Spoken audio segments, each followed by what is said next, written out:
Praise the lord. ప్రభు అయిన యేసు క్రీస్తు ప్రశస్త నామంలో మీ అందరికీ హోసన్నా మినిస్ట్రీస్ తరపున హృదయపూర్వకమైన వందనాలు.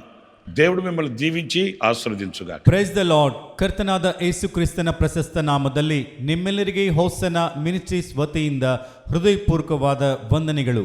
ಕರ್ತನು ನಿಮ್ಮೆಲ್ಲರನ್ನು ಆಶೀರ್ವದಿಸಲಿ. పరిశుద్ధ గ్రంథంలో నుంచి ఈరోజు చక్కటి మాట మనం కొంతసేపు ధ్యానిద్దాం. ಪರಿಶುದ್ಧ ಗ್ರಂಥದಿಂದ ಈ ಹೊತ್ತು ಒಂದು ಮಾತನ್ನು ಸ್ವಲ್ಪ ಹೊತ್ತು ನಾವು ಧ್ಯಾನ ಮಾಡಿಕೊಳ್ಳೋಣ. 119వ కీర్తన 71వ వాక్యాన్ని నేను చదువుతున్నానండి. 119ನೇ ಕೀರ್ತನೆ 71ನೇ ವಾಕ್ಯವನ್ನು ನಾನು ಓದ್ತಾ ಇದ್ದೇನೆ. నేను నీ కట్టడలను నేర్చుకున్నట్లు శ్రమ నొంది ఉండుట నాకు మేలాయను. ನಿನ್ನ ನಿಯಮಗಳನ್ನು ಕಲಿಯುವ ಹಾಗೆ ನಾನು ಶ್ರಮೆಪಟ್ಟದ್ದು ನನಗೆ ಒಳ್ಳೆಯದು.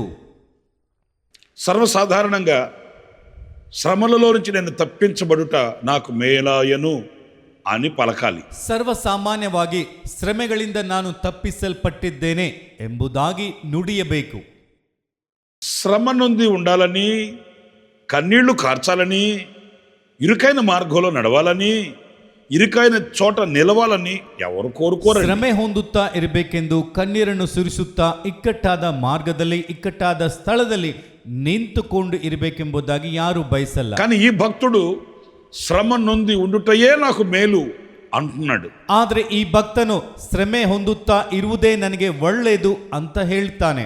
ఎందుకని ಯಾಕೆ ఈ శ్రమ నొంది ఉండుట మేలు అని ఇతను భావిస్తున్నాడు అనేది పరిశుద్ధ గ్రంథంలో మనం ధ్యానిస్తే, ಶ್ರಮೆ ಪಟ್ಟುದು ನನಗೆ ಒಳ್ಳೆಯದು ಎಂಬುದಾಗಿ ಭಾವಿಸುತ್ತಾ ಇದ್ದಾನೆ ಎಂಬುದನ್ನು ಪರಿಶುದ್ಧ ಗ್ರಂಥದಲ್ಲಿ ನಾವು ನೋಡುತ್ತಾ ಹೋದ್ರೆ, దినవృత్తాంతాల 2వ గ్రంథం 15వ అధ్యాయం 7వ వాక్యంలో చక్కటి మాట వ్రాయబడి ఉంది. ಪೂರ್ವಕಾಲ ವೃತ್ತಾಂತದ 2ನೇ ಗ್ರಂಥ 15ನೇ ಅಧ್ಯಾಯ 7ನೇ ವಚನದಲ್ಲಿ, కాగా మీరు బలహీనులు కాక ధైర్యము వహించుడి, మీ కార్యము సఫలమగును. ಆದದರಿಂದ ನೀವು ಬಲವಾಗಿರ್ರಿ, ನಿಮ್ಮ ಕೈಗಳು ಬಲಹೀನವಾಗದೇ ಇರಲಿ, ನಿಮ್ಮ ಕೆಲಸಕ್ಕೆ ತಕ್ಕ ಪ್ರತಿಫಲ ಸಿಕ್ಕುವುದು. చూడండి, ఇక్కడ మనము బలహీనులు కాకూడదట.